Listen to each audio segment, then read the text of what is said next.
नमस्कार दोस्तों, मैं अजीत कुमार यादव एक बार फिर से अपने गोट फार्मिंग चैनल पर आपका स्वागत करता हूं। दोस्तों, जैसे कि आप जान रहे हैं कि ठंडियों का मौसम चल ही रहा है, तो ठंडियों में बकरियों को कैसे बचाव करें, कैसे रख रखाव करें, क्योंकि अगर ऐसा नहीं करते हैं तो कहीं ना कहीं हम नुकसान में पड़ सकते हैं।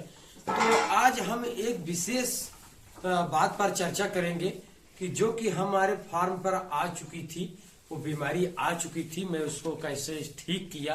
क्योंकि ठंडियों में अक्सर देखा जाता है तो बहुत से बकरी पालन जो कर रहे हैं भाई लोग, अगर उनको नहीं जानकारी है तो इससे कई बार बहुत घातक बीमारी, बहुत घातक ये रूप धारण कर लेती है ये बीमारी, जिससे उन्हें नुकसान का सामना करना पड़ता है। तो हमने सोचा कि अगर मैं ये बकरी को अपने जानकारी अनुसार अगर ठीक किया हूँ तो क्यों न मैं इस पर एक वीडियो बना दूं, ताकि और जो बकरी पालन भाई कर रहे हैं जिनको भी कुछ लाभ मिल सके।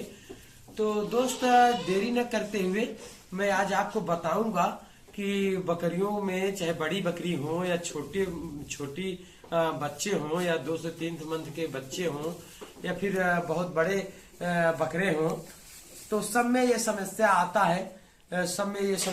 है और उसका समाधान कैसे किया जाता है, कौन सी वो दवा है जिसमें आप पिलाकर इन जो रोग है इसको दूर कर सकते हैं। तो चलिए मैं आपको बताता हूं।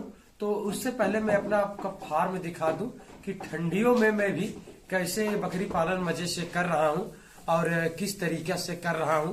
क्योंकि ठंडी में बकरी पालन के लिए ठंडी का मौसम जो होता है वो बहुत कष्ट में होता है, बहुत परेशानियों भरा होता है।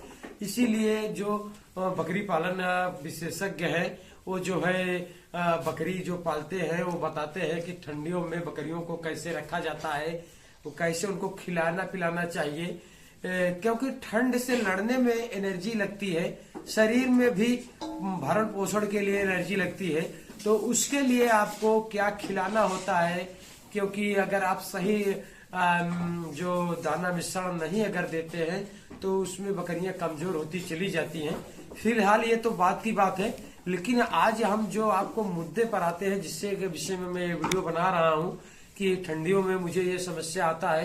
क्योंकि अगर आप फार्मिंग करते रहते हैं तो उसमें कहीं ना कहीं नया कुछ समस्या आपको डेली कुछ ना कुछ आपको सीखने को मिलेगा। क्योंकि जैसे आपकी फार्म पर बकरियों की संख्या ज्यादा होगी तो किसी को सर्दी लगी है, किसी को जुकाम हुआ है, किसी को बुखार हुआ है, किसी का टेम्परेचर डाउन है, किसी को पेशाब टेकी हुई है, किसी का पेशाब में ब्लड आ रहा है, लाल वाटर जिसे बोलते हैं। तो ये सारी समस्या आती रहेगी। अगर आपके पास जानकारी नहीं रहेगी तो आप बकरी पालन नहीं कर सकते। क्योंकि अगर आप डॉक्टर के भरोसे रहेंगे और डॉक्टर को बुलाते रहेंगे तो वो आता रहेगा और आपका इलाज करेगा, 200, 400, 500, 1000 रुपए लेके चला जाएगा, जिससे आप थक हार कर बकरी पालन नहीं कर पाएंगे। तो आज मैं बताता हूं आपको कि हमारे फार्म पर वो कौन सी परेशानी आई थी जिसे मैं आज वीडियो बना रहा हूं। तो कई बार मैंने देखा भी, तो मैंने एक तहकीकात किया कि जैसे कि अभी आप देख सकते हैं हमारे फार्म पर बहुत सारी संख्या है बकरियों की। अभी और बकरियां बाहर हैं जो शाम का जहां इन्हें चारा डाला जाता है तो चारा खा रही हैं। तो इसी तरीके से और बकरियां को खोल दिया गया है, यहाँ अंदर आ गई हैं। यहाँ अंदर जहाँ ये विश्राम करती है तो वहां पर आ गई हैं। और कुछ बकरियां बाहर जहाँ इनको खिलाया जाता है तो वहां पर खा रही हैं। और जैसे ही वो सभी बकरियां खा लेंगी तो उनको भी अंदर कर दिया जाएगा। क्योंकि ठंड का महीना है तो बहुत ज्यादा ठंड में नहीं रखा जाएगा। क्योंकि अगर ठंड में रखेंगे तो बहुत सारी बीमारियां का और परेशानियों का सामना करना पड़ेगा। तो इसी तरीके से मेमनों को भी रख दिया गया है। जैसे इधर आके दिखाइए, जैसे इधर आप देख सकते हैं, जैसे दिखाइए, ये 1 मंथ के मेमने हैं। जैसे आप देख सकते हैं ये सारे मेमने 1 मंथ के हैं जो जाली में रखा गया है। क्योंकि मेमनों को ऊंचाई पर रखा जाता है। जैसे आप दिखाइए, इनको पास से आके दिखाइए। जैसे आप देखिए एक दूसरे में एडजस्ट कर ये बैठ गए हैं ठंड में, और नीचे पुआल डाल दिया गया है। क्योंकि अगर इनको पुआल नहीं डालेंगे तो ठंड में इनको ठंड लग जाएगी। ऊपर 100-200 वाट का बल्ब जला दिया गया है। तो मेमनों को इसी तरीके से रखें, ऊंचाई पर रखें, ताकि ये पेशाब करें तो नीचे गिर जाए, जिससे अमोनिया गैस का खतरा न रहे। तो चलिए मैं आपको बताता हूं कि वो क्या चीज हमारे फार्म पर आई हुई थी। तो जैसे आप देख सकते हैं ये वो बकरी है, मेल बच्चा नहीं है, फीमेल है। तो इसको पेशाब में ब्लड आ रहा था, जिसे वाटर कहते हैं, रेड वाटर भी कहते हैं, बवेसिया भी कहते हैं। बहुत घातक बीमारी होती है। अगर आप उस पर ध्यान नहीं देंगे तो आप इस बीमारी पर अगर ध्यान नहीं देते हैं तो आप अगर उसे हल्के में लेते हैं तो आप कहीं ना कहीं नुकसान में पड़ सकते हैं, क्योंकि ये बहुत घातक बीमारी है। इसे बवेसिया भी कहा जाता है। तो कई बार हमने, क्योंकि अपना फार्म हम ही चलाते हैं, हम ही यहाँ का सब कुछ करते हैं, साफ सफाई, दाना मिश्रण, खिलाना पिलाना, सारी चीजें हम ही देखते हैं। तो हमने कई बार इस बकरी में कई बार हमने देखा, क्योंकि ये जो मेमने हैं, ये जो 2 महीने 2.5 महीने के मेमने हैं, तो इसी तख्त पर रहते हैं। तो यहाँ कई बार जब ये पेशाब करती तो वहाँ एकदम बिल्कुल लाल सा हो जाता, कत्था सा हो जाता। तो हमने सोचा कि इस कौन सा बकरी के पेशाब में ब्लड आ रहा है। तो हमने देखा, धीरे धीरे हमने पकड़ा, पहचान किया कि इससे बकरी के पेशाब में ब्लड आ रहा है। तो उसको ठीक करने के लिए हमने कौन सी दवा का इस्तेमाल किया जिससे वो एकदम बिल्कुल ठीक हो गया है।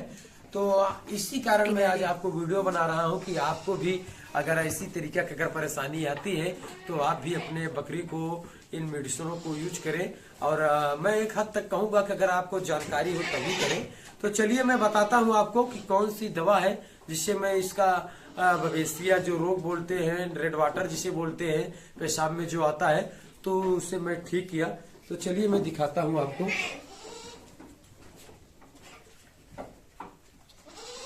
तो जैसे आप देख सकते हैं ये हमारे हाथ में सीपी आउट है, सीपी आउट है, ये होम्योपैथ में भी आता है।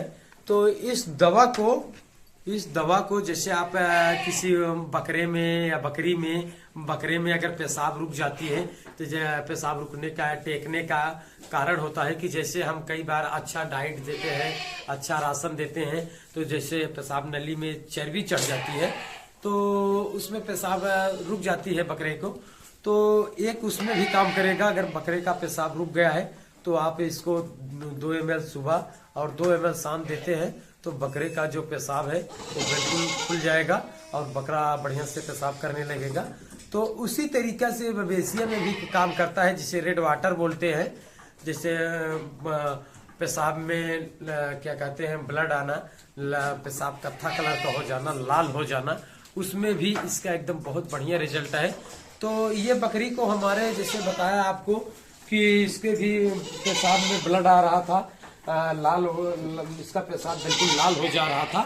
तो अगर इसको मैं ध्यान नहीं देता, अगर ऐसे छोड़ देता तो ये बवेसिया जो बोलते हैं इसको घातक बीमारी ये रूप धारण कर लेता और जिससे हमें नुकसान हो जाता। तो इसमें भी हमने इसको 2 ml सुबह 2 ml शाम को दिया और अभी बकरी बिल्कुल फिट है।